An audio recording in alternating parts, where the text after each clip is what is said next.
In 1936, British Egyptologist Walter Bryan Emery found a small object in the desert that made people debate whether it was an elaborate stone model of a flying saucer or even a hyperdrive from a spaceship that belonged to some advanced civilization that visited the Earth.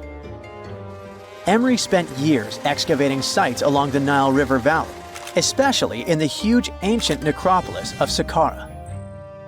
He found countless treasures from ancient Egypt, and the most bizarre one was definitely from the tomb of a high official, Sabu. Historians don't know exactly who he was for sure. Some sources say he was a king's son. His burial at Saqqara means he was an important figure in the royal court. There are no records from this early period he lived in, so Sabu's role and fate are still a mystery. Inside his tomb, scientists found 7 funerary chambers, each filled with traditional grave goods: animal bones, flint tools, pottery, ivory objects, and stone bowls. And then there was a strange, broken artifact that became famous as the Disc of Sabu. It resembles a shallow, round-bottomed bowl, but with 3 delicately carved, curved lobes spaced roughly 120 degrees apart around its perimeter. These lobes are separated by 3 holes, and at the center, there's a thin tube. The material used to build the disc is meta-siltstone, or schist. This type of rock is fragile, highly porous, and super difficult to carve. It flakes easily and crumbles under pressure. So how they made the disc out of it with rather simple stone and copper tools from 3000 BCE is still a mystery. The next big question is why they decided to bury Sabu with it. Perhaps if we knew its true purpose, it would make more sense. When it was first discovered, archaeologists thought it was nothing more than a vase, an incense burner, or a ceremonial decoration. But those who took a closer look from the point of view of an engineer decided it could actually be a component of a larger mechanism. An amateur historian made an exact copy of the artifact with a 3D printer, and it turned out that the Disc of Sabu was an ancient impeller, a crucial part of a centrifugal pump. When they put it in a housing and span at high speeds using the small central shaft, the disc was able to displace water. When it was tested without a housing, the disc created a powerful vortex. It became clear that the curved lobes and slightly concave shape of the disc weren't random. It was probably all engineered to move water with remarkable efficiency, like a powerful pump mechanism. Ancient Egypt's entire civilization depended on irrigation. Later dynasties perfected basin irrigation and managed to control the rise and fall of the Nile to take the most from agriculture. So, the engineers of the first dynasty may have been experimenting with advanced irrigation techniques thousands of years earlier than scientists previously thought. But then again, some people have doubts schist is strong enough to be used for a pumping mechanism. They suggest that artisans from Egypt's first dynasty were trying to recreate an even older object, using whatever tools and materials they had.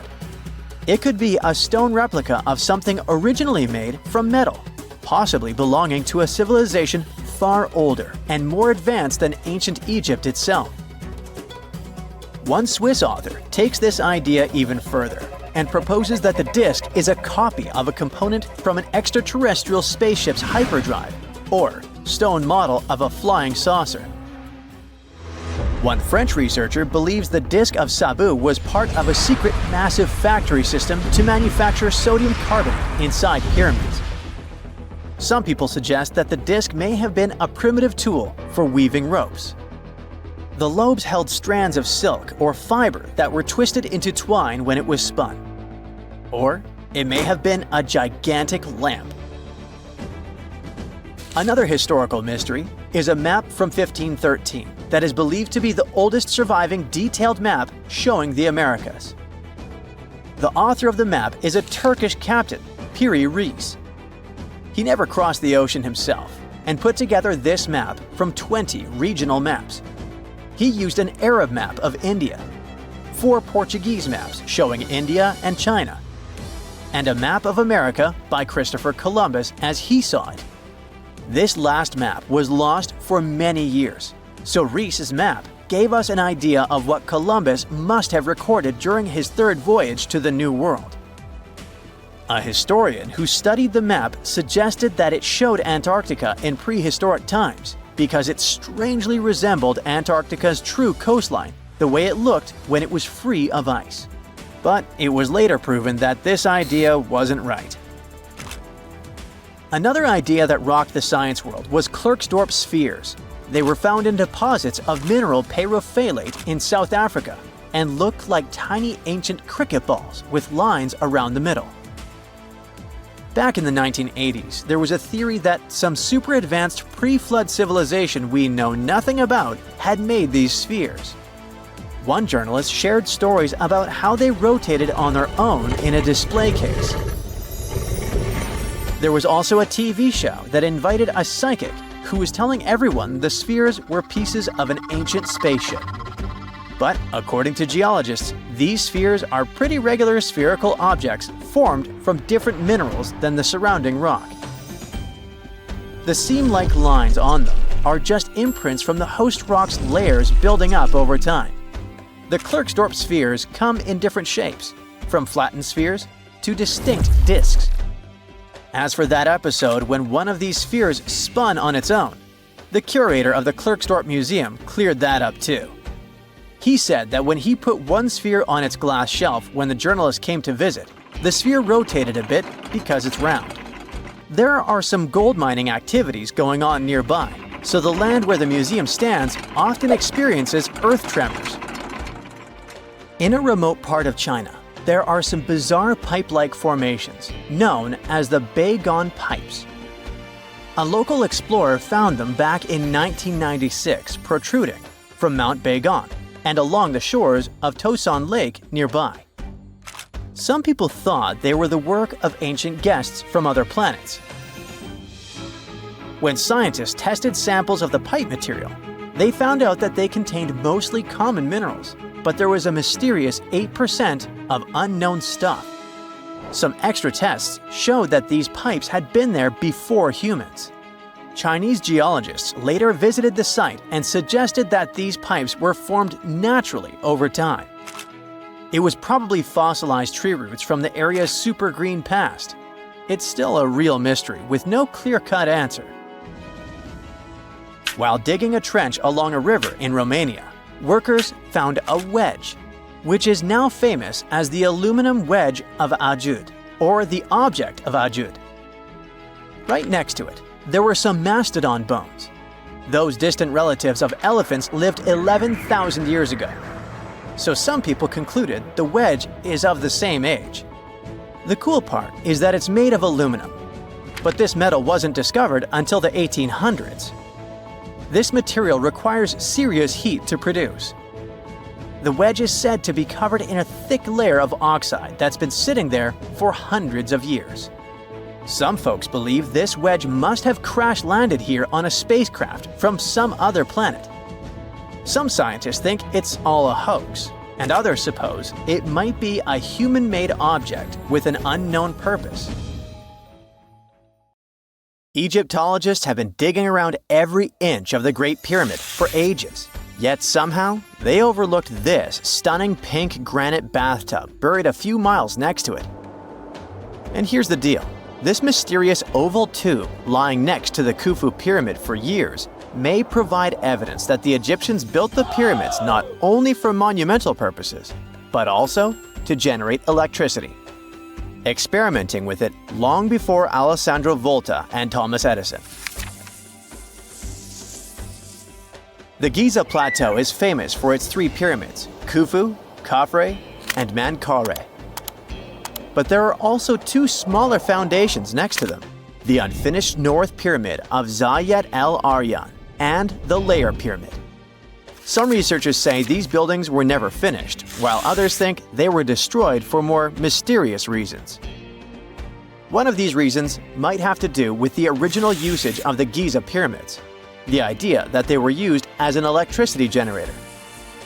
To connect these dots, we need to go back to the beginning of the 20th century. That's when an Italian architect and Egyptologist named Alessandro Barsanti decided to examine the Zayat El Aryan pyramid. Near the site, he noticed something unusual: scattered granite fragments. To a casual passerby, these might have seemed insignificant, but Barsanti recognized the signs. You see, ancient Egyptians often used sites to prepare stones before transporting them to their final destinations. The fact that there was granite on the ground intrigued him. Granite was a more expensive material than the limestone typically used for pyramids, which suggested that it might have been intended for an important and possibly hidden structure. At a depth of 68 feet, they encountered a huge pink granite block.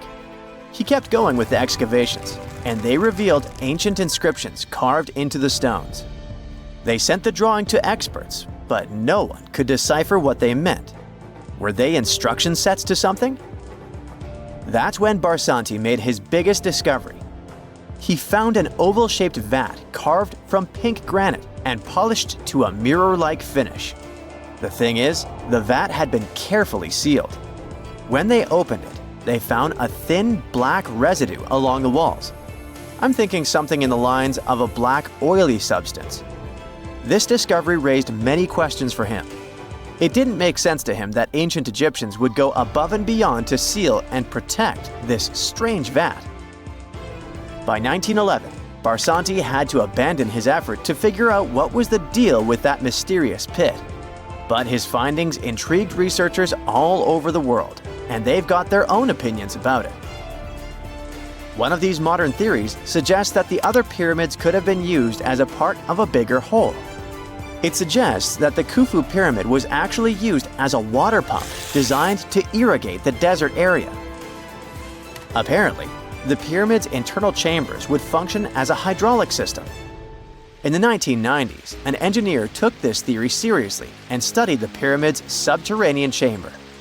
Surprisingly, he found actual signs of water damage.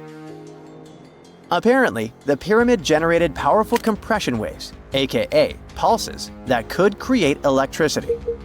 This raised an important question. Could the ancient Egyptians have used the pyramids as a generator in order to produce electricity? On paper, that was proven to be possible, but hey, agreeing on the original use of the pyramids is probably one of the most difficult things in the world. So, we're still not 100% sure about this. Apart from that, Egypt is a playground for important discoveries regarding humanity's past. I mean, scientists have just discovered what looks like a cosmic command center, similar to that room from the Doctor Strange movies. They discovered an L-shaped astronomical observatory, measuring around 9,000 square feet, dating back to the 6th century BCE. Definitely the first and largest of its kind from that era. The mud brick structure housed tools used for calculating dates related to ancient Egyptian rites, royal coronations, and agricultural plans. This observatory is located in the archaeological site known as the Temple of Phuto, just 50 miles east of Alexandria. It's pretty impressive. The structure was designed so that you'd get inside the room through an east-facing entrance. This way, you'd get to see the sunrise. Once inside, you'd find a pretty huge shadow clock, used to tell time by tracking the movement of shadows inside the room. This variant of a sundial clock was nearly 16 feet long. That was quite an exciting discovery. Another interesting one was that scientists and Egyptologists have discovered the first ever pregnant mummy.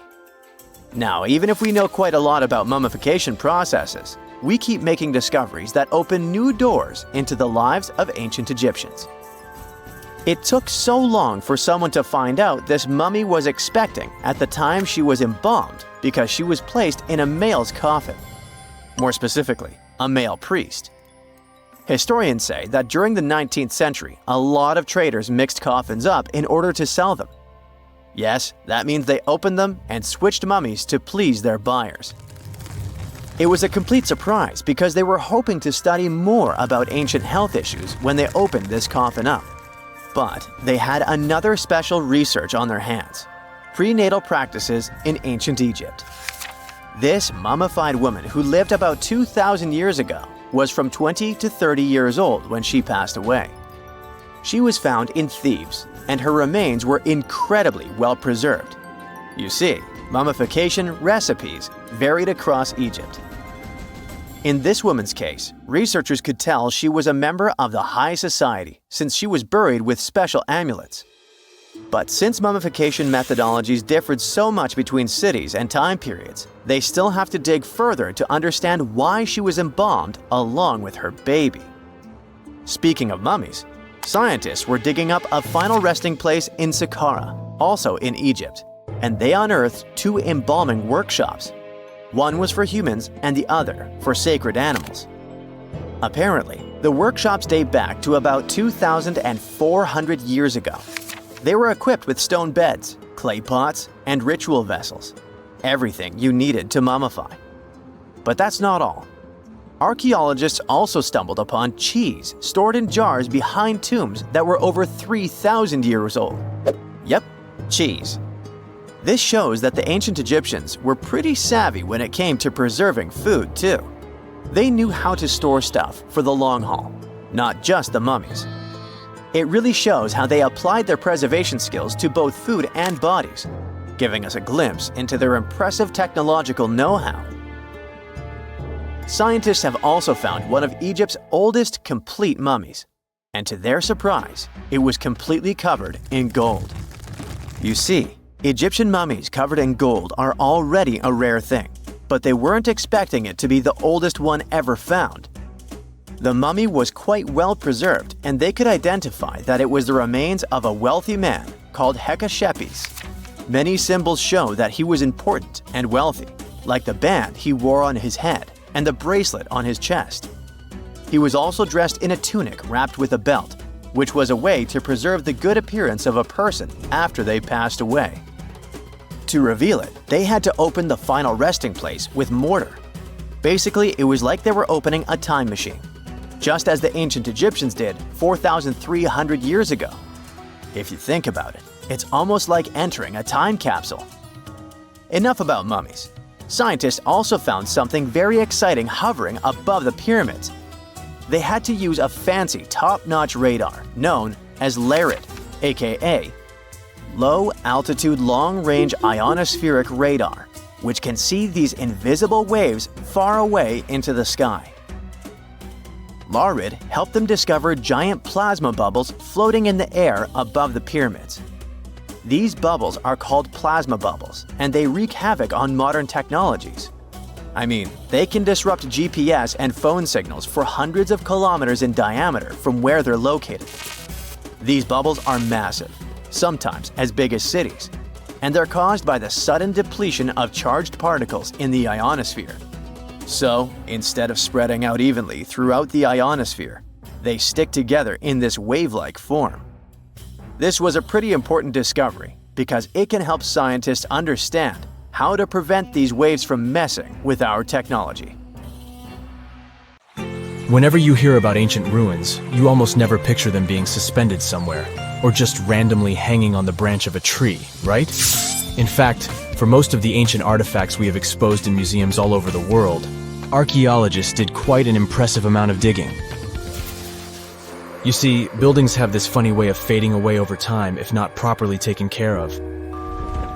Sometimes we need to reuse some building materials, so an older construction may be sacrificed in the process. Other times, houses are abandoned, and once they are exposed to the elements on the surface, like rain or sunlight, they don't really stand a chance. Some just simply crumble away due to good old erosion. So the only way a piece of architecture can survive the test of time is if it's somehow gotten buried deep down. Now, how did they end up buried in the first place? Well, it's quite the comedy of errors. Ancient cities had a habit of gradually raising their ground level like a kid adding toppings to their ice cream sundae. You see, these settlements were always busy collecting food and building materials to keep up with their ever-growing population. But hey, who has time to deal with waste and rubbish? It wasn't exactly high on their to-do list back in the day. So when it came to building new houses, ancient civilizations found it much easier to save their sweat and tears by piling up the rubble and constructing right on top. But that's not all. Rivers would also occasionally flood and deposit a layer of sediment on the city floors, further encapsulating those ancient constructions. And in those dry regions like the desert, where the wind likes to show off its sand and dust dance moves, you can bet it was a constant struggle to keep the establishments clean. One hilarious example is the Sphinx, which had its head buried in sand until a group of archaeologists unearthed it in 1817. Some ancient towns eventually got covered up because they were completely abandoned. With less human activity to control their expansion, plant seeds couldn't resist the opportunity and sprouted all over the place. They gobbled up carbon dioxide from the air and grew, adding more and more bulk to the ground. Those cheeky roots even decided to stabilize the soil made from decaying plant matter, creating layers upon layers of earthy goodness.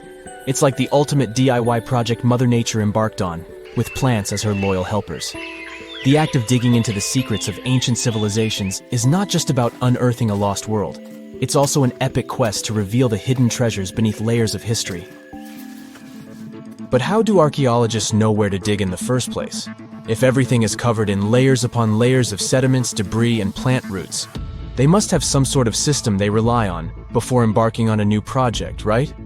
For starters, they're not always the ones suggesting an archaeological dig in a certain location. Let me explain. Let's say you're a contractor and you want to build a new fancy apartment complex in your city. Some local legislations have certain requirements before your project can start, though. For instance, before anyone starts building on a piece of land, they might need to bring in specialists to check the soil. These clever folks can be archaeologists, geologists, or paleontologists, and they need to keep an eye on things during development. If any artifacts or ecofacts, fancy word for organic remnants, are discovered, these experts swoop in to excavate and study them. But what about sites that have nothing to do with bulldozers and yellow hats? Archaeologists have more than one trick up their sleeves when it comes to locating ancient hotspots. They dive deep into historic records with a healthy dose of detective work. By sniffing out old documents and maps, they can piece together the puzzle of human activity in a specific area. If a site has been visited before, it's even better. Finding records of past excavations or historical accounts can give archaeologists lots of information on where to continue their treasure hunt. Before archaeologists start swinging their shovels, they engage in a bit of a visual scan mission. Armed with a grid system, they'll stroll around the site, keeping their eyes peeled for any artifacts that might be hiding just beneath the Earth's upper layer. From groundstone tools to historic glass and even ancient garbage dumps, yes, they're also valuable. These keen-eyed explorers can spot signs of human activity faster than most people. If they stumble upon midden soil, fancy term for a garbage dump, they know for sure that humans once called this place home. Archaeologists don't just rely on their trusty shovels, though. They have an arsenal of gadgets to aid in their search for hidden wonders. Geophysical tools are like their secret weapons. Take the resistivity meter, for example. This clever contraption measures the electrical component of the soil and any buried features or artifacts. A buried wall, for instance, will create a different resistivity reading than the surrounding soil. Magnetometers and ground-penetrating radar work in similar ways, showcasing potential hints of ancient treasures in the soil. And who could forget our trusty old friend, the GPS? It helps archaeologists map out precise locations, like a high-tech treasure map, leading them straight to their pot of gold.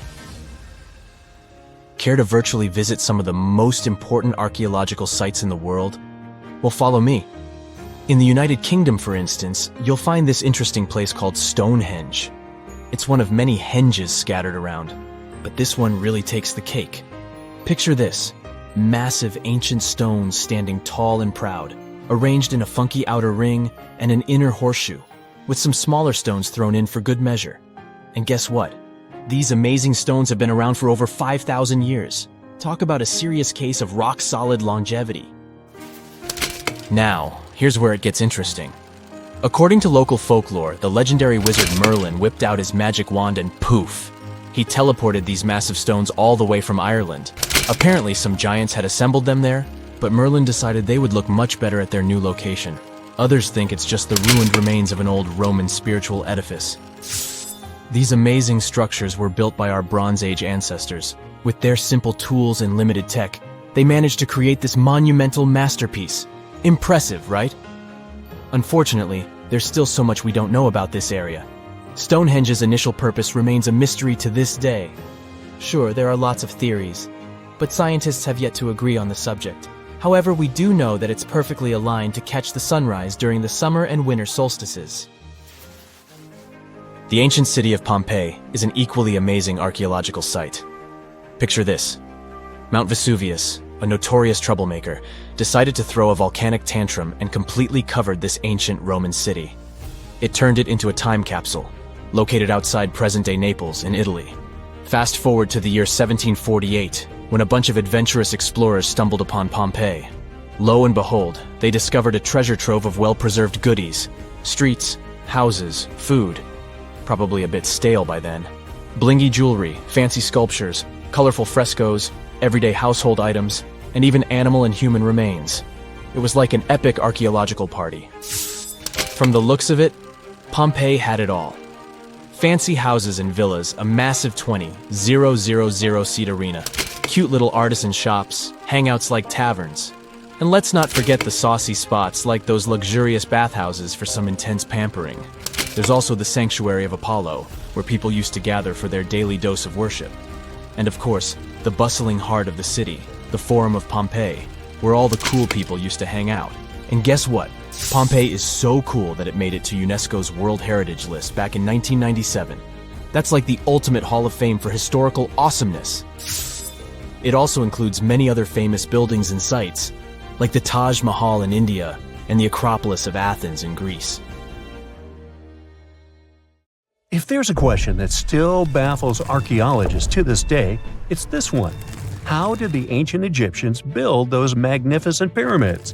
As far as we know today, their resources were quite limited, especially in terms of tools and building materials. We still don't have a fully satisfying answer, but hey, we've got some pretty amazing theories worth considering. The leading contender among these theories involves the clever Egyptians employing a sneaky strategy. Now picture this.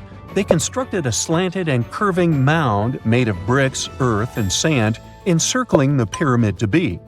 As the pyramid grew taller and taller, they simply increased the height and length of this wacky structure. It's like they were playing an ancient game of Jenga. Now, how did they get those massive stone blocks up there? Well, according to the legendary ancient Greek historian Herodotus, they used sleds, rollers, and levers. It sounds like they turned construction into a supersized game of tug-of-war. And guess what? Herodotus also claimed that the Great Pyramid, the one from Giza, the granddaddy of them all, took a whopping 20 years to build. There's more. Herodotus also dropped a mind-boggling number on us. 100,000 men were supposedly involved in this pyramid extravaganza. Did they hire the entire Egyptian population? Well, it might not be as far-fetched as it sounds. These men were probably mostly farmers, so they probably focused on the pyramids when there wasn't much work to be done in the fields. Like during the flood season of the Nile River. Obviously, specialists in the archaeological community had something to add to this theory. By the late 20th century, they discovered some evidence that suggests the workforce might have been smaller and more permanent than previously thought. Instead of a massive army of 100,000 pyramid builders, they proposed that a modest crew of around 20,000 workers, accompanied by support personnel like bakers, physicians, and even spiritual leaders, could have gotten the job done. There was also this theory that claimed that the pyramids were actually built from the top downward. It suggested that these colossal structures were nothing more than isolated hills used as quarries. The stones were supposedly drawn from these hills, and over time, competing engineers took charge and transformed them into the iconic pyramids we know today. Now, before you dismiss this theory as a wild fantasy, some folks thought it wasn't completely crazy. After all, there are instances where isolated hills exist, so maybe this theory had a tiny glimmer of truth. Whether it involved ramp building or ingenious work schedules, one thing is clear. Those pyramids have definitely left their mark on history and on our imaginations. Now, speaking of ancient Egyptian mysteries, there's this gigantic unfinished obelisk sitting in ancient Egypt, and scientists are trying to figure out how it was shaped. Now, some people suggest that our industrious ancestors used handheld pounders to get the job done. One expert has a different take on the matter, though. He argues that if we take a closer look at the pattern left behind by the shaping tool, we'll notice something peculiar.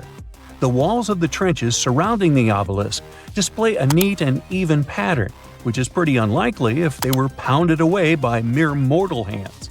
According to this expert, those horizontal striations are usually the result of a tool that takes breaks while removing material, leaving its mark on the surface. But wait, there's more. Imagine the tool being rocked back and forth against the trench walls, clearing away the waste to keep the trench from narrowing. Well, in that case, the tool might have left some funky horizontal striations where it was pressed against the sidewall. This sounds like some fancy technology at play, don't you think? And guess what? The dynastic Egyptians probably didn't have access to that kind of know-how. Another famous Egyptologist from way back also uncovered a bunch of core drills during his adventures. Although the actual drill bits are missing, his collection houses these particular core remnants made of limestone, alabaster, and even granite. These constructions aren't the only amazing thing the ancient Egyptians left behind, though. As it turns out, the Egyptians were the genius minds behind the creation of the handheld mirror. Yeah, that little mirror you use every day to check yourself out. But here's the twist.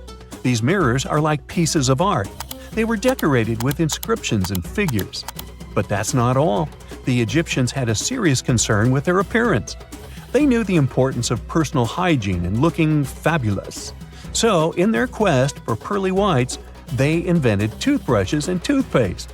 Dental problems were pretty common back then, and their smiles weren't exactly all white. Dentistry wasn't their strongest suit, you see. Maybe their minds were distracted by all that pyramid building. So that doesn't mean those ancient toothpaste recipes weren't amazing. One delightful concoction included rock salt, mint, dried iris petals, and pepper. Some brave dentists in the 21st century tried it out, and it worked pretty well. Ground-up ash was also used in another recipe to create a tooth cleansing paste. Mint was missing, so that didn't do much for their breath. That's when the genius Egyptians came up with the world's first breath mints. They made tablets from heated spices like cinnamon, and they mixed it with honey. Now, let's shift gears to home decor, Egyptian style. They surely took ornamentation to the next level. While the concept of decorating furniture started in Mesopotamia, the Egyptians cranked it up a notch. They went all out with different colors of ink and even developed various weights of paper. Oh, and let's not forget about those cute little area rugs we all have in our homes today. Guess who came up with the idea? Yep, the Egyptians. They used the versatile papyrus plant to make those cozy rugs. And speaking of trends, the Egyptians loved their knickknacks. They had an assortment of small figurines in the shapes of cats, dogs, and people. These statues were made from various materials, like simple sun-dried mud to the ultimate bling of gold. It all depended on how loaded you were. The Egyptians were also all about farming, and they knew that clean water was crucial for their crops and animals. That's why they came up with some nifty inventions and techniques to make sure their land was fertile and their plants were happy. First off, they had the genius idea of using ox-drawn plows. They had two types of plows, heavy and light. The heavy plow would strut its stuff, cutting deep furrows in the soil, while the lighter plow followed behind, fluffing up the earth. But they didn't stop there. After plowing, the Egyptians would break up clumps of soil and sow the rows with seeds.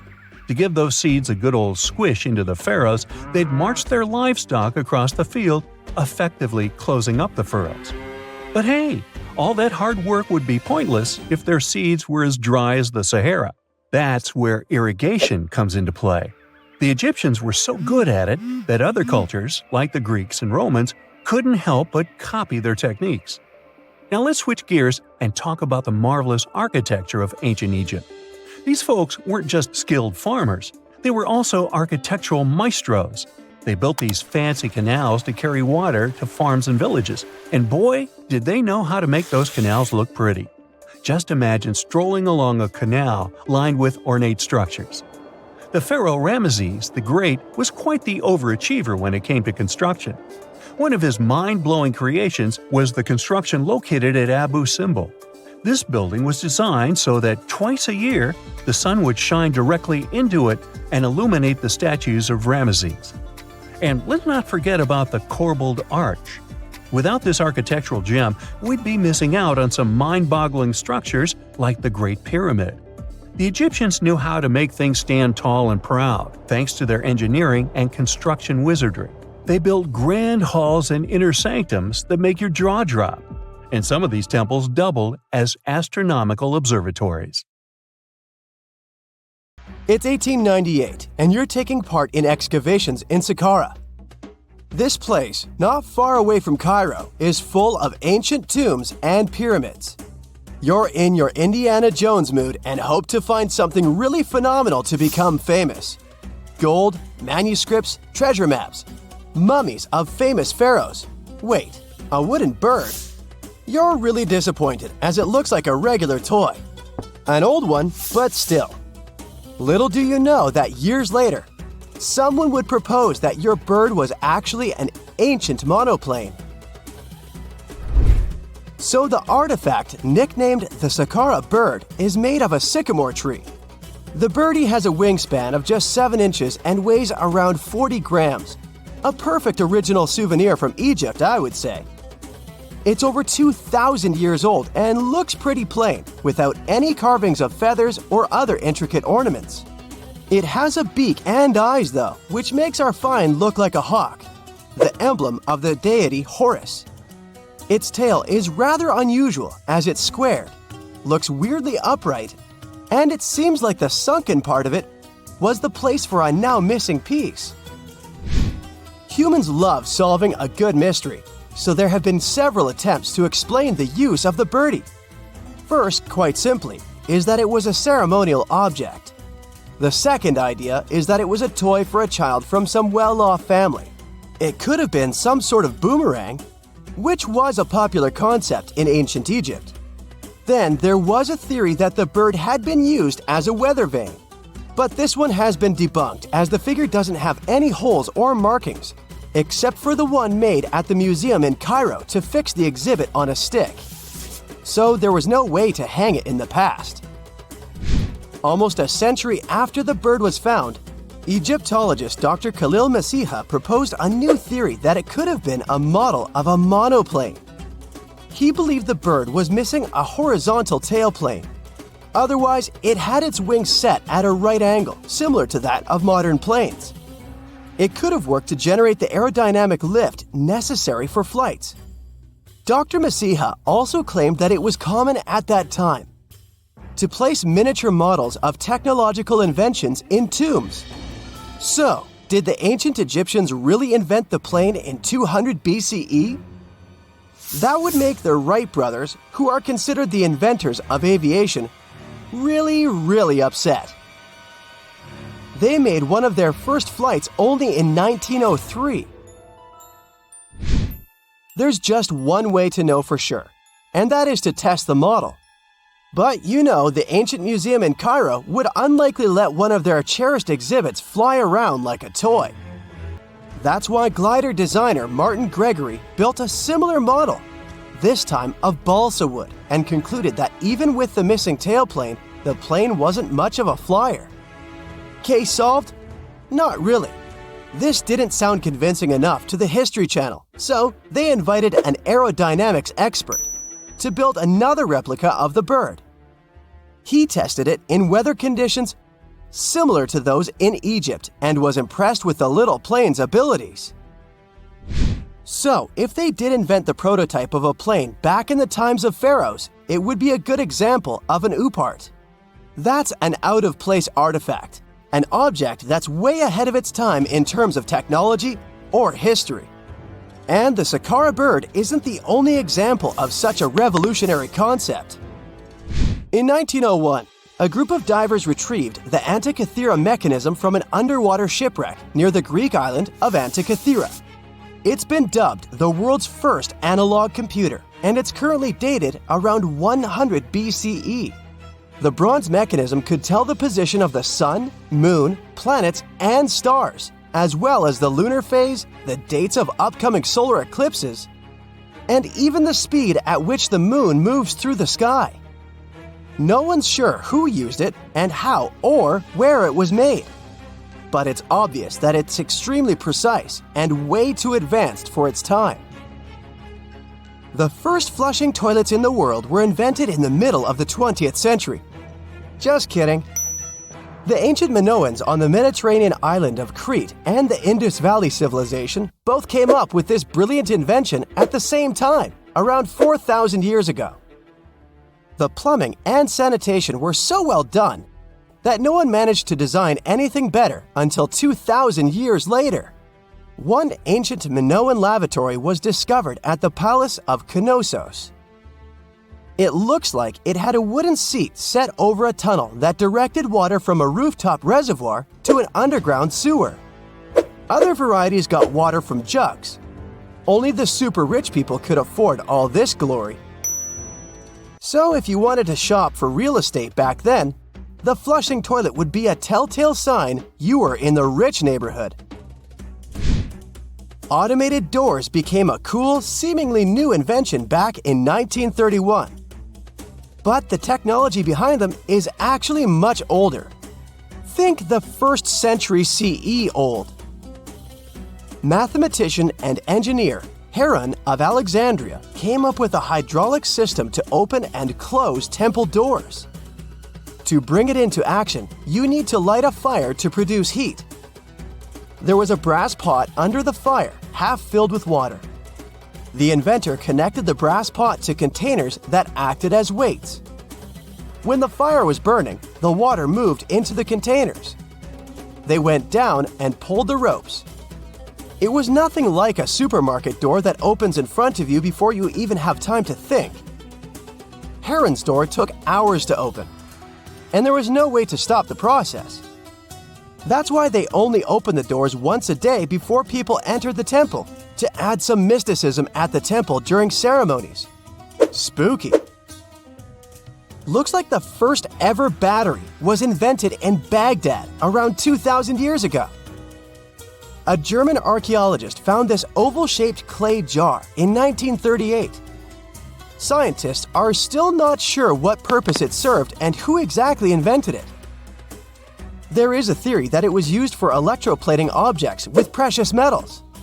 When they filled it with a weak acid like vinegar, the battery produced around 1 volt of electricity. Another theory says it was a vessel for sacred scrolls. Would you like to buy contact lenses designed by Leonardo da Vinci himself? In 1508, he invented a glass lens with a funnel on one side. You were supposed to wear it with water inside to improve your vision. Sounds a bit uncomfortable, doesn't it? So, around a century later, French scientist René Descartes decided to improve the idea and make the cornea contact the future lenses. Contacts because they contact your eyes, get it? The glass tube with liquid did help improve vision, but blinking was sadly impossible. 2.5 centuries later, new technologies in the glass industry let scientists design contacts that would fit in the eye and even let the wearer blink. Thanks, guys! Still, those lenses were made of heavy blown glass and didn't let the eye breathe. About 50 years later, contacts became plastic, lightweight, unbreakable, and scratch-resistant, but still covering the entire eye. And then, in 1948, an English optical technician accidentally sanded down a plastic lens and figured out they'd still be in place even if they covered only the cornea. Imagine you're living in 19th century London and need to send a message to New York. It would have taken about 10 days to get there by ship. So when delivery time went from days to hours in 1858, it was a true sensation. The first message was sent by Queen Victoria herself. It was all made possible thanks to the transatlantic telegraph cable, running under the ocean. Sadly, the new cool invention only lasted a few weeks. It took years to bring it back to life. If someone finally invents time travel and you hop on a trip to the past, you won't recognize many of the things you know and love today. The Statue of Liberty and the Egyptian pyramids, some basic gadgets like the remote control and your laptop, and even the corn you have for lunch have all changed beyond recognition. When the pyramids were originally built in ancient Egypt and Giza and other places, they didn't look sandy brown at all. All of them were covered with white limestone. If you had seen them under the hot African sun, you'd have to look away. That's how smooth and shiny they were. Builders used around 6 million tons of this material for the Great Pyramid of Giza alone. It's the largest one you can still see on your trip to Egypt. The local rules were quite a thrifty crowd, and they reused some of the casing stones for other construction projects. A massive earthquake in the 14th century has also loosened some of the stones, so you won't see a lot of limestone, but some of it is still there, on top of the Pyramid of Khafre in Giza. It looks like it has a second peak on top of the first. In ancient times, all pyramids used to have capstones called pyramidions, covered in a mix of gold and silver. Most of them have been lost over the centuries, but you can still see a few of them at museums. They show images of Egyptian deities. The pyramids were probably modeled after a sacred pointed stone, the benben. It represented the rays of the sun. Now, lifting heavy rocks wasn't so simple without the tech we have today. I guess you'll agree with me if you helped your friends move at least once, and they made you carry the couch. But those smart Egyptians of the past thought of that and chose the pyramid shape. It lets the weight distribute evenly throughout the whole thing. The Statue of Liberty has also had a major makeover since it was first unveiled in 1886. Believe it or not, it used to be a shiny brown color, just like a penny. 20 years later, it changed its color to green. It wasn't a fashion statement, but a chemical reaction. The statue is covered with hundreds of thin copper sheets. When copper reacts with air, it naturally forms a protective layer called verdigris. This layer protects what's under it from corrosion, and that's why statues and other things made of copper, brass, and bronze can last so long. When Lady Liberty first turned green, people in authority decided it would be a good idea to paint it all over. It was way before social media, so you couldn't just drop an angry comment under the post describing the idea. But they wrote about it in the local newspapers, and the public didn't love the idea. Then the Times interviewed a copper and bronze manufacturer, and he confirmed they shouldn't repaint it, because removing the protective layer would mean destroying the statue.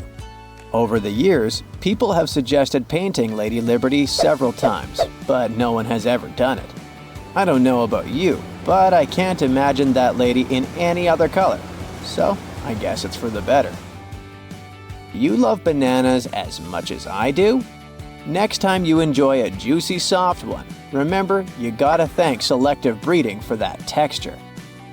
The original wild bananas had many large, hard seeds and not so much delicious pulp. And hey, who doesn't like a sugary watermelon? It has a history of over 5,000 years, and it used to have bitter, yellowish white flesh and was really tricky to open. Selective breeding saved the day again, and watermelons got way sweeter. Japanese scientists went further and invented the seedless version.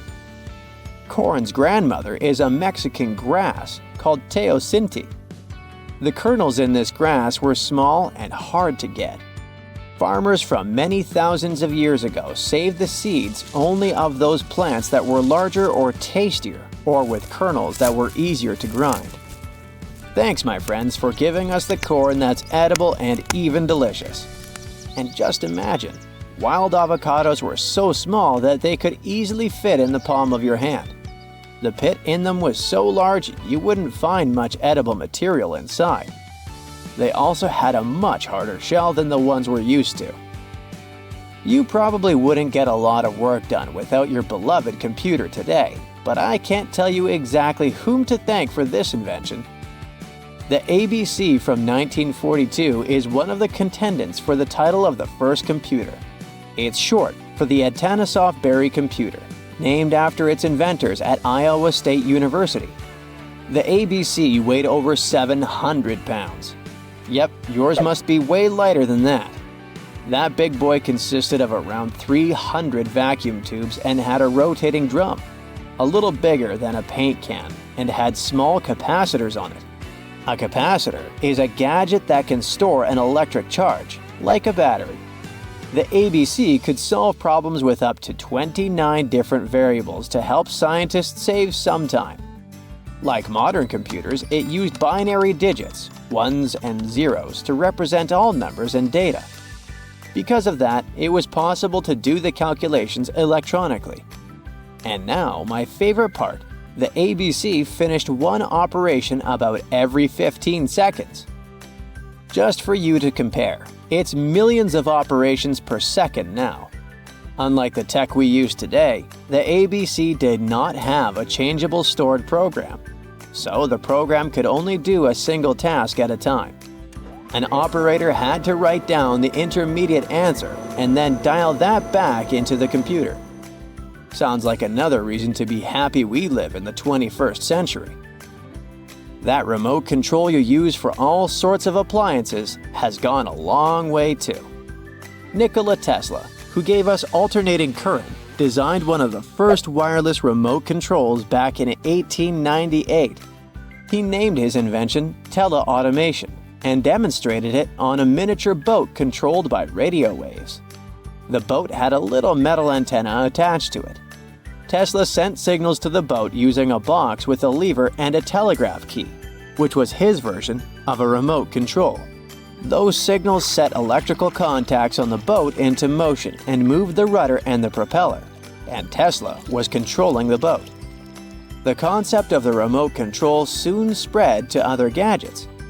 The first television remote control followed in 1950. It was designed by the Zenith Radio Corporation, called LazyBone. Don't take it personally, please. This LazyBone had a massive cable that was attached to the TV set, and those who tried it didn't fall in love with the invention because they tripped over that cord.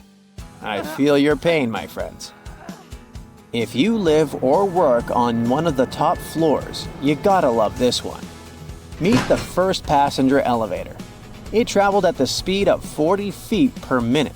Not the fastest, I know, compared to today's record, which is 40 feet per second. But hey, it was built back in 1857 in New York and was more of a tourist attraction than a necessity. The elevator had a steam engine hidden in the basement of a 5-story building. 3 years later, they shut it down because the public didn't appreciate it. Otis Tufts filed the first patent for a vertical railway around the same time. His invention included an actual car with a bench inside for people to sit on. Sounds like a great spot to hang out with friends to me. What do you say? Then they started adding elevators to luxurious hotels around the world. They were entire rooms with a rich design, upholstered seats and mirrors on the walls, and sometimes even a small chandelier. There was an obligatory operator who'd close the door and the car would start its super slow ascent. It was still more about style than about speed, so I guess I'd choose the stairs. In February 1961, 3 adventurous rock lovers were searching for geodes near Olancha, California. They took one of their findings home and studied it because it looked pretty unusual. They managed to cut through the matrix and discovered something unexpected inside. Instead of the usual mineral formations, it had a cylindrical object resembling porcelain inside. There was a metal shaft at its center, and around it, a hexagonal sheath made of copper and some unidentified substance. Its discoverers were hoping they had found an example of some unknown technology from 500,000 years ago. It could be proof that there was a hyper-advanced ancient civilization like Atlantis, or that time travel was real. Maybe someone came all the way from the future and accidentally dropped the item. Or maybe some intelligent extraterrestrial beings brought it when visiting Earth.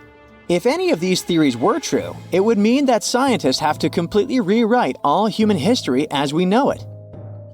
But not everyone shared the excitement, and truth seekers and alternative archaeology circles were trying to solve the mystery of the so-called COSO artifact until the late 90s with theories and debates. Then a group of skeptics took images and x-rays of the discovery and showed them to spark plug collectors. They have identified the artifact as a spark plug with corroded metal components from the 1920s and not ancient technology at all. Almost 20 years later, One of the co-discoverers of the artifact agreed to take it for inspection at the University of Washington. They officially confirmed it was a 1920s-era Champion spark plug. And the stone matrix containing the artifact wasn't a geode, but a concretion.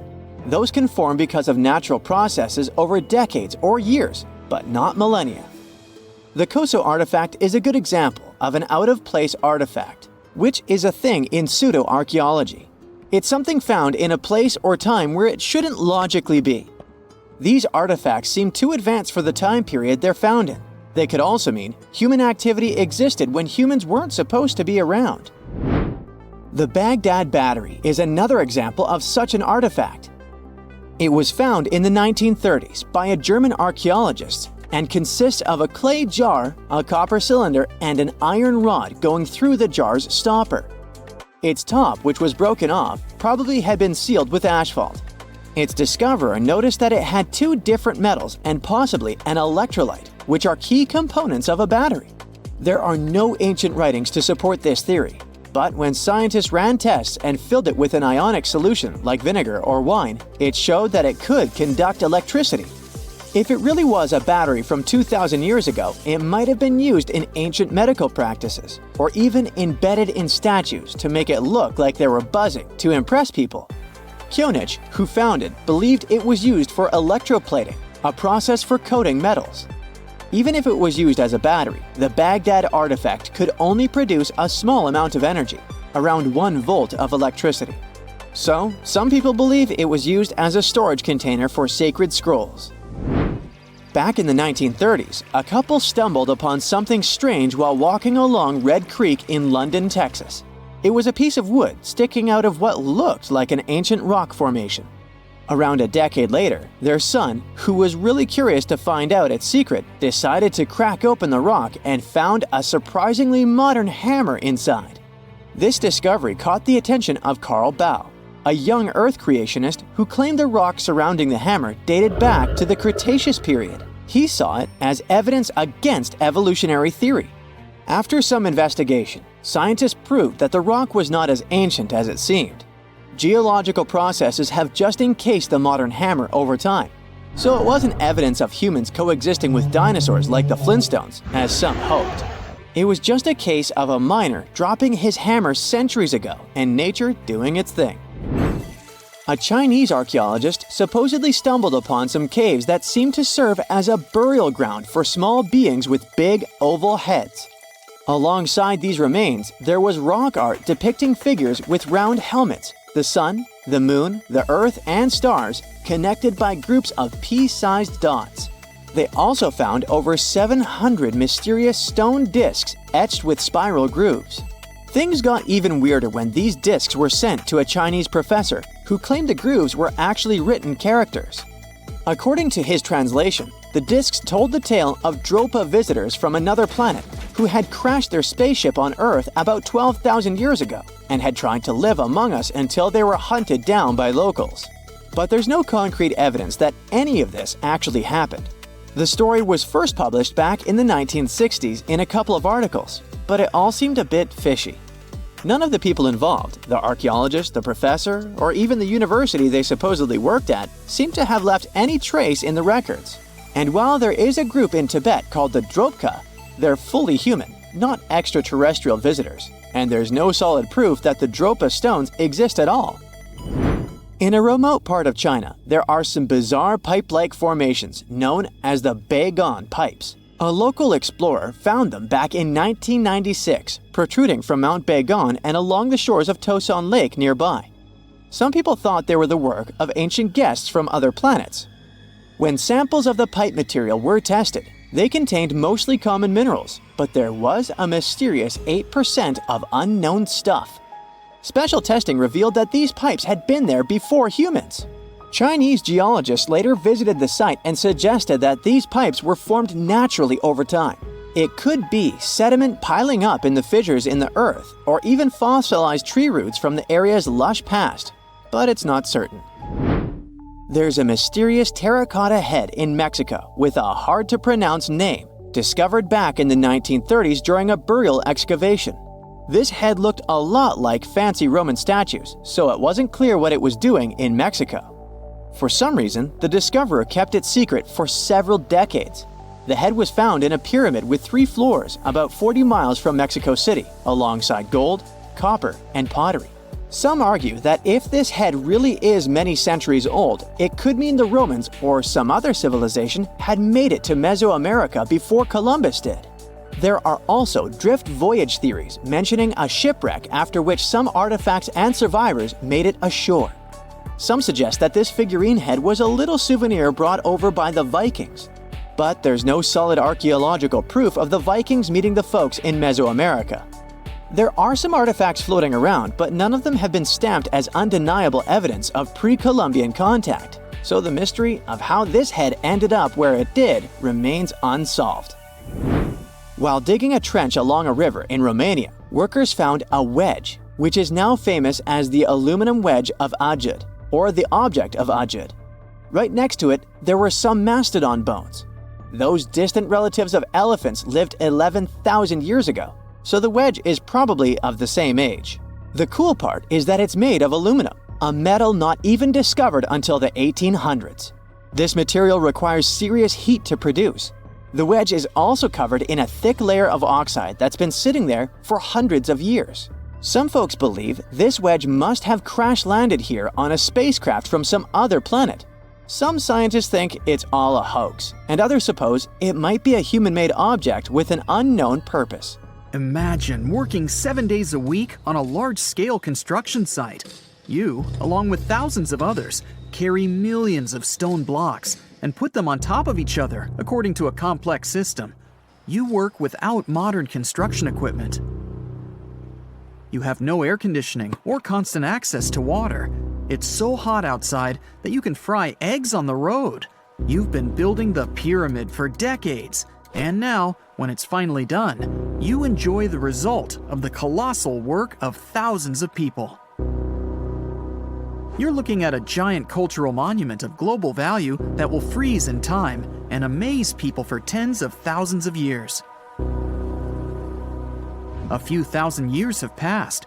People in the 21st century see the pyramids and are like, wow, I can't believe humans have built this.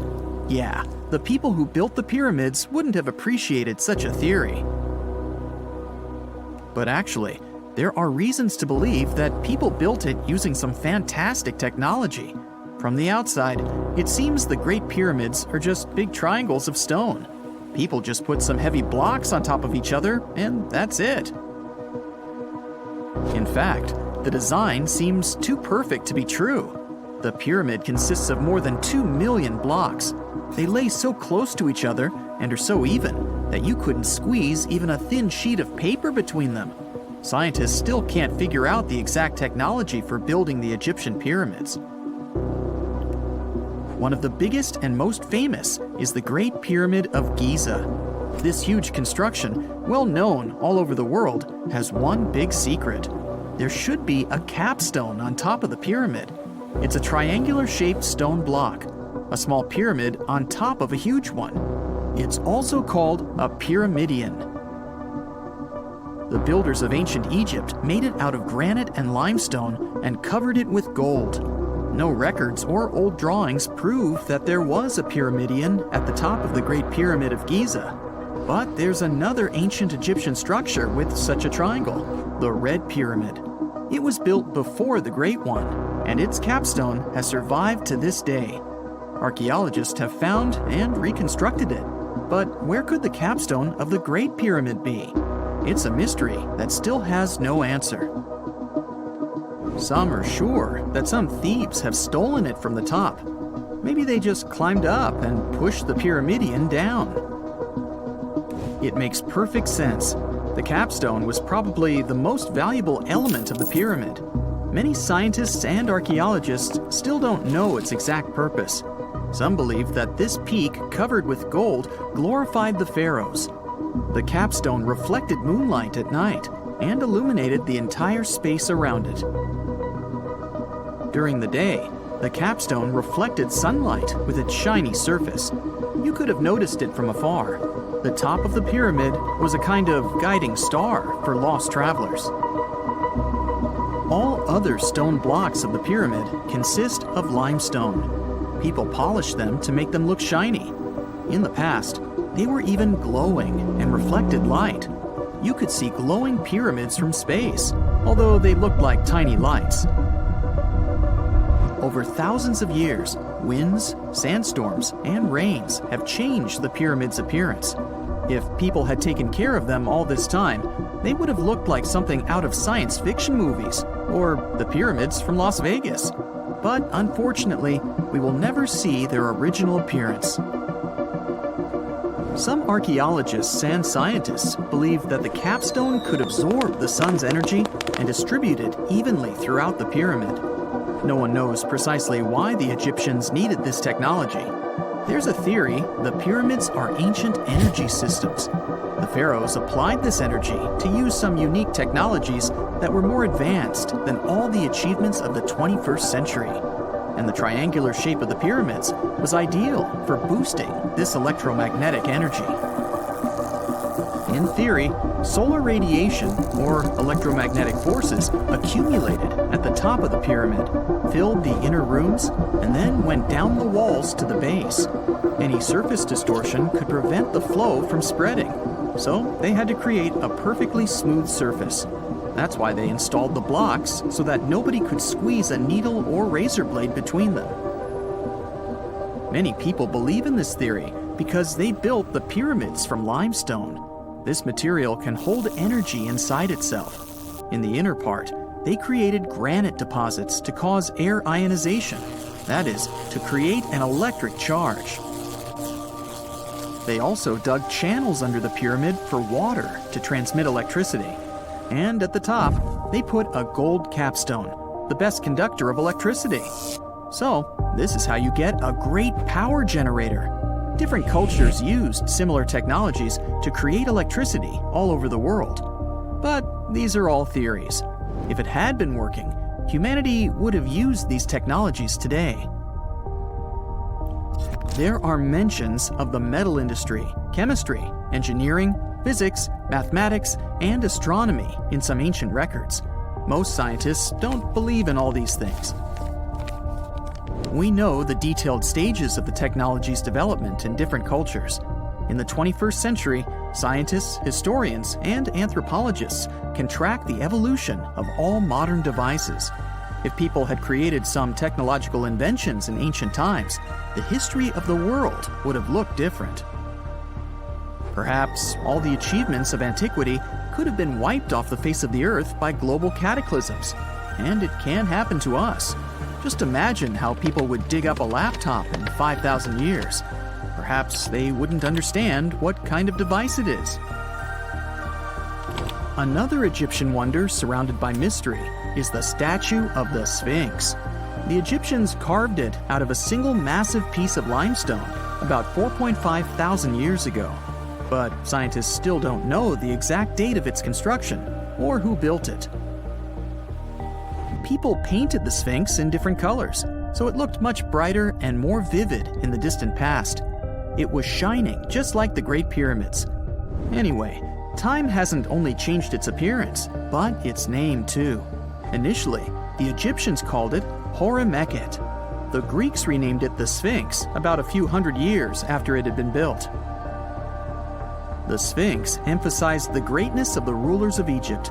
It also performed a symbolic function of a watchdog guarding the tomb of the pharaoh and the paths leading to it. This version sounds realistic, since archaeologists have discovered many secret entrances at the foot of the Sphinx. Perhaps these rooms and intricate tunnels lead to underground halls with treasures. And treasures don't always mean gold and jewelry. According to legends and theories, the Sphinx guards the Hall of Records, the storage of all humankind's knowledge. The information about the ancient mythical state of Atlantis could be there. You can find many detailed maps of the internal dungeons of the Sphinx on the internet. They show structures 12 stories deep under the statue. It looks like a small city filled with gold, scrolls of knowledge, and various ancient artifacts. But don't believe all these maps. These are just theories. Several thousand years have passed, but people have very little information about it. archaeologists know that there are still many strange and exciting things about the Sphinx that are still undiscovered. Some locals are afraid to research because they believe they can awaken something terrible from the underground depths. Therefore, it's mostly scientists from other countries who conduct the excavations. In 1998, scientists discovered strange tunnels leading to empty rooms under the Sphinx. They realized that some people tried to get there through tunnels in the past, and maybe those people took all the treasures that were there. One of the legends says that some powerful artifact lays beneath the Sphinx. Its technology can change the whole world, but the locals are hiding it because it can damage the planet. Some believe that you can find evidence of unknown technologies painted on the granite walls in the pharaoh's tombs. But most likely, these paintings and signs tell us the myths and legends of ancient Egypt. But what if Egyptian symbols and drawings are detailed instructions for using ancient technologies? What if the locals that lived at that time thought, people in the future won't be able to get energy themselves. Let's leave some detailed instructions for them. Anyway, there are many riddles and theories. In reality, the search for answers is a dangerous undertaking, since it's not easy to get into the underground halls. Excavations can ruin the structure of the entire Sphinx. Any person inside the tunnels may get lost and never be able to find their way back. Besides, it costs a lot of money. Now, what would be awesome is if people could invent some device that could scan underground areas and show their detailed models. Okay, what if I tell you that the extraterrestrials we all imagine as little green men may actually look like very normal Earthlings and chill in Europe? This is the Iberian Peninsula, and people living there are under suspicion. Ooh. Here's the reason. Somehow, parts of the most important artifacts that the Iberian civilization called Treasure of Valena are made of metal that simply can't be found on Earth, because it's metal from a meteorite. Now let's tackle this step by step. This is the artifact itself, and it's composed of 59 different objects. Bowls, bottles, and bracelets. Is there a pattern there with all those bees? In total, the find weighs around 20 pounds, of which 18 pounds are 23.5 karat gold. Now, if you're not a metal specialist, I'll clarify it for you right away. For comparison, 23 karat gold is 95.8% pure gold, so 23.5 karat is even purer. The remaining percentage goes to other metals to help add strength and durability to the precious alloy. There was also silver, iron, and amber in that set. The artifact could have been pretty straightforward, but for these two, let's call them imposters. Look at this wrought iron bracelet and this hollow hemisphere. Can you see that? Those rusty lines on the hemisphere and the overall weird color of the bracelet do stand out, since everything else is made of purest gold. This all started back in 1963, when a researcher noticed a dark leaden metal among the shiny bowls and bottles. The metal was shiny in some areas and covered with a ferrous-looking oxide that was mostly cracked. Now, just so you understand, gold does not usually act this way. Gold is one of the least reactive of all metals, so it won't even tarnish, let alone rust. To figure out where this suspicious iron came from, researchers turned to mass spectrometry, which checks out the mass-to-charge ratio of molecules. Their findings showed that the nickel in the iron is similar to that found in meteoritic iron. Simply put, the bracelet and the hemisphere are of extraterrestrial origin. Ooh. Now, the exact age of the trove is hard to determine, yet it's crucial. We need to know the exact age to see if it coincides with the start of the Iron Age in the Iberian Peninsula. If it does, then no further questions here. But if it doesn't, well, it's, at the very least, weird, if not suspicious. So there's this three-age system. It comprises the Stone Age, then the Bronze Age, and then the Iron Age. The Stone Age is of no importance here, so let's compare the Bronze and the Iron Ages. The Bronze Age began when it was realized that combining copper and tin produced a material that was more durable than either metal alone. This era was all about major upgrades in tools and weapons, but two standout inventions were writing systems and the wheel. Then came the Iron Age. This time was all about slowly bringing iron into everyday life. Iron was way easier to shape into cool designs than bronze. Now this was a big deal because iron, especially transformed into steel, provided significant improvements in all aspects of life. Tools became lighter, cheaper, and stronger compared to their bronze equivalents. You get it? Good. So researchers have long debated whether the treasure dates back to the post-Argaric era or the latter part of the Bronze Age. The most recent study claims that those artifacts were created in 1400 to 1200 BCE, and something really doesn't add up. First off, the Iron Age began around 500 years after these artifacts were crafted.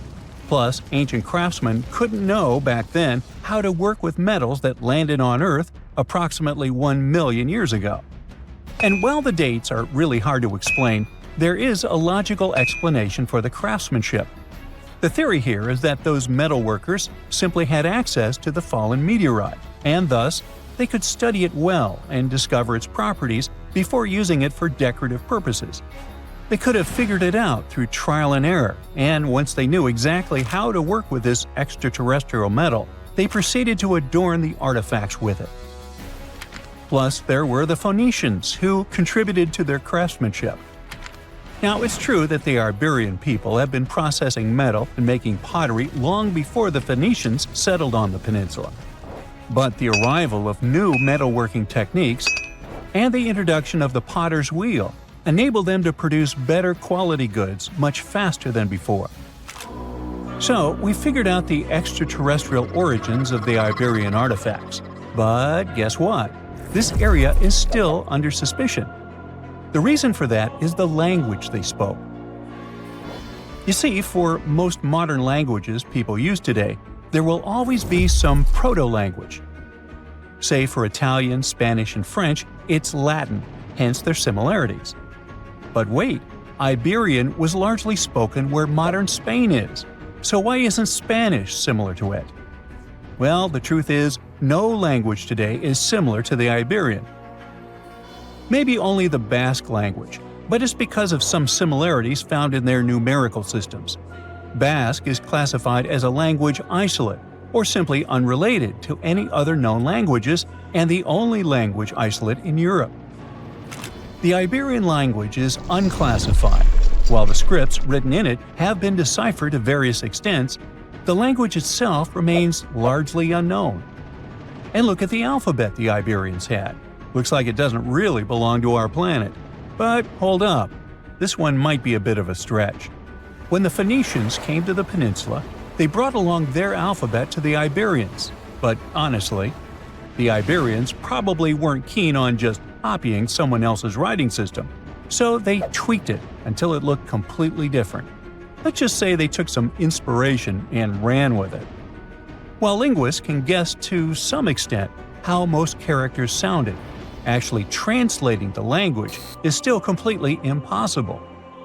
The Iberian language was non-Indo-European and faded away over 2,000 years ago. And there aren't any similar languages left to help us out. Super frustrating, right? Yeah. We got over 2,000 Iberian inscriptions from tombs, coins, potteries, lead plates, and even cave wall carvings.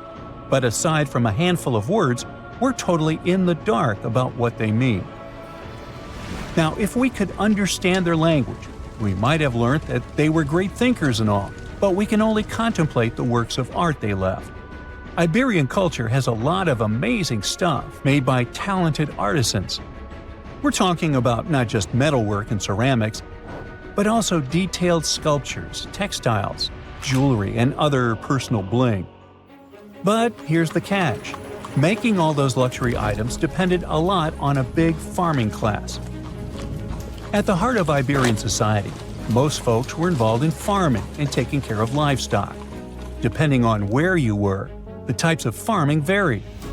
For example, up in the north, they were all about growing grains, while down in Valencia, they focused on producing olive oil and other agricultural aspects. In the West, raising animals was the name of the game. Still, we don't have much information about the day-to-day lives of the many people doing this essential work. Yet, on the flip side, we know a lot about the upper class of Iberian society, who control these agricultural resources and hire the artisans. By the 7th century BCE, we start to see a group of Iberian princes who were living the good life, trading with the Phoenicians and enjoying fancy luxury items. You can spot this elite class in their burial practices. Cremation was the go-to method for funerals among the Iberians, and wealthy individuals were often found in cemeteries with all sorts of lavish goods and funerary sculptures that give us a peek into the fashion and hairstyles of the rich. Interestingly, starting in the 6th century BCE, there was a noticeable drop in the number of recognizable burials, which suggests that these elaborate funeral customs became more exclusive to a small elite. Meanwhile, the fate of the majority, farmers, artisans, soldiers, and laborers, who made up a big chunk of the population, remains a bit of a mystery. It used to be a pretty advanced civilization, but it vanished without a trace. Researchers think it could have been due to some massive earthquake, but so far, we don't know for sure. In 1850, French scientist Auguste Mariette went to Egypt looking for manuscripts, but accidentally found a head of a sphinx sticking out of the dunes. He cleared the sand and figured out the sphinx was guiding the entrance to some underground construction. Several months later, he finally entered the Serapeum of Saqqara. Inside, he found an enormous granite sarcophagi with remnants of 64 bulls. Scientists are still amazed by the tech that the ancient Egyptians used to transport those enormous boxes. The Serapeum was built around the year 3000 before the Common Era. It was an underground tomb built to honor the sacred Apis bulls of ancient Egypt. It had a long hallway, almost 500 feet long, with giant stone rooms on both sides. Some of the sarcophagi weighed as much as 50 average cars, and all of them were made with super precision with exact 90-degree angles. These sarcophagi were beautifully decorated with hieroglyphs and carvings that told stories about the lives and importance of the Apis bulls. Now, there are 24 sarcophagi left. In ancient Egypt, Apis bulls were very special animals connected to the deity Ptah. They thought the bulls carried Ptah's spirit and wisdom, helped the pharaoh, and protected the Egyptians. Priests looked for special markings on young bulls to find Apis bulls. It could be a white triangle on its forehead, which symbolized divine light, a shape on its back like a vulture's wing, and a scarab shape under its tongue, which stood for rebirth. If a bull had these signs, they believed it was chosen by Ptah and treated it like royalty. The chosen bulls lived in a special temple in Memphis, the city where they worshipped Ptah. They received the best care and offerings from visitors who wanted their blessings. When an Apis bull passed away, it was treated with great honor and mummified. When Mariette entered the Serapeum, he noticed traces of rollers on the gallery's floor and found 2 wooden horizontal winches. Each had 8 levers. Later, other explorers saw double rails. The burial chambers were lower than the hallway floor. To get the boxes into place, workers filled the chambers with sand so the sarcophagi could be rolled in straight. Then they slowly removed the sand to gently lower the boxes into perfectly cut spaces in the bedrock. A carved stone sign found in the Serapeum said it took 28 days to move just one sarcophagus and its lid into its spot during the time of Ptolemy II. The extreme precision of the sarcophagi with 90-degree angles also has an explanation. Ancient Egyptians wrote texts, or rather, papyrus, on geometry a long time ago. It shows that they knew the approximate number pi and could calculate the volume of a pyramid with its top cut off.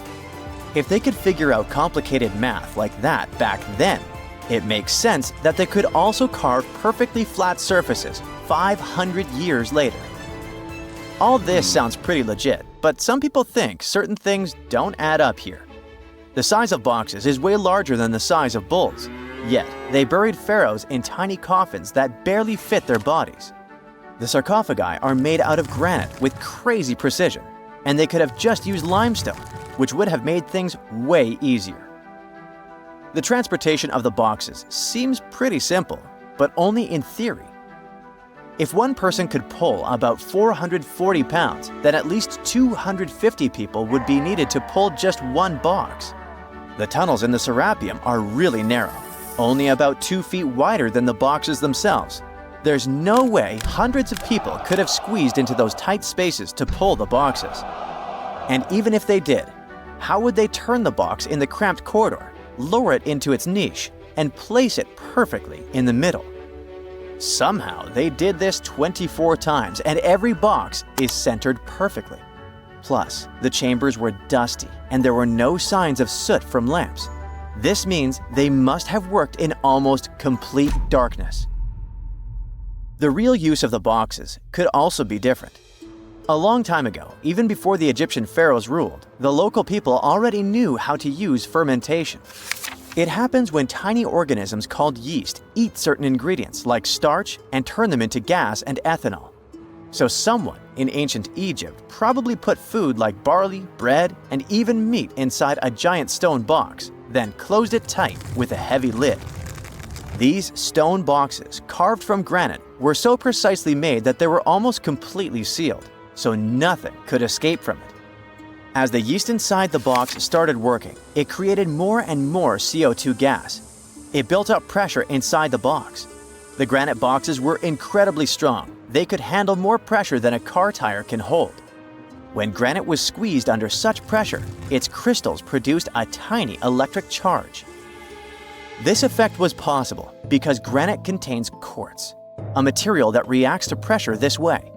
The process also needed meat or animal parts, possibly to help the yeast grow better. Meat contains something called oleic acid, which yeast needs to keep growing and to survive the bad effects of the ethanol it produces.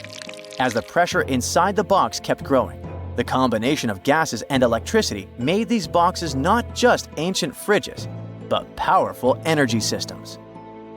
Over time, the pressure inside got so strong that it could push the lid open and the gas would escape with a pop. But when people rediscovered the Serapeum in 1850, they found old drawings that showed piles of stones stacked on top of some of the box lids. So, someone long ago probably tried to make the lids even heavier by adding extra weight to make it harder for the gas pressure to push them open. This extra weight also meant the quartz crystals in the granite could keep creating more electricity under all that pressure. If someone opened one of these stone boxes thousands of years later, they would only find bones from bulls that were placed in the box. And that's exactly what Mariette discovered in the 1850s. They opened the Serapeum for visitors soon after the first excavations in the second half of the 19th century. Prince of Wales even had a luncheon with his guests in one of the sarcophagi. Sands and earthquakes made the site inaccessible for a while, but now you can visit it again and try to solve the mystery yourself. With new tech, we could have answers to many other historical mysteries soon. A team of scientists at Chicago's Field Museum of Natural History recently used a special CT scanner to learn more about ancient Egyptian mummies without unwrapping them. They gently rolled 26 mummies on custom carts out to the parking lot, where the scanner was waiting. It took thousands of detailed X-ray pictures of each mummy and their coffins. When all the pictures were put together, they created 3D images that showed what was inside, the skeletons, and some artifacts. The scientists hope these images will help them understand ancient Egyptian burial practices from over 3,000 years ago. Even though the scanning process only took 4 days, it might take 3 years to study all the data. But scientists were able to learn some personal details about the mummies. One of the most popular mummified individuals at the museum, Lady Chineta, was a woman who lived in ancient Egypt about 3,000 years ago. It looks like she passed away in her late 30s or early 40s. To make sure her body looked complete for the afterlife, embalmers put stuffing in her neck to keep it from collapsing. They also placed artificial eyes in her sockets, so she would have eyes in the next world. She was wrapped in fancy linen and placed in a beautifully decorated coffin. The scans revealed that it had been carefully crafted with a slit at the back, which embalmers used to fit the body. There were also some artistic details on the surface, like markings for her knees. It looks like her burial was on the scale of a high-end luxury car.